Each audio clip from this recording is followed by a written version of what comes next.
Mimi ni mwenyewe kufanya kazi, wananchi kibao. Nimepita nyumba zaidi ya 15 nakimbia. Kama sio pumzi. Sasa ndio singekuwa mshaniua kule. Watu wafanye mazoezi. Bila pumzi walishaniua kule.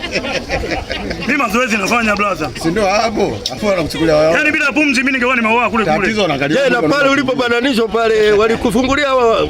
Naomba niache bwana. Unanichosha bwana. Bigi kaza kwa huyu anakuwa. Unanichosha bwana. Yaani mimi unanichosha bwana. Mwaisa. Niache. Mwaisa unachoshaje na maguvu yote ungeweza kupiga sarakasi. Karuka juu ya bati. Sasa mwanangu ana mafuta yamemsaidia angepigwa angeumia sana. Aisee haya amemsaidia. Kupigwa panga moja. Unaona jamaa dogo kanipiga panga. Unaona panga ile. Dogo kanipiga panga dogo moja. Bana vuta hiyo ngojo.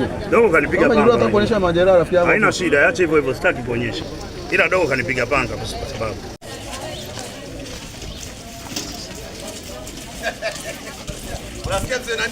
Mimi ni raia mwema. Ikija serikali mtaangalia kama mimi ni mwizi au tapeli.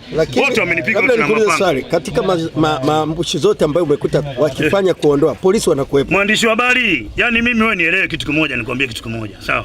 Mimi nafanya kazi iliyonyoka, nielewe hivyo.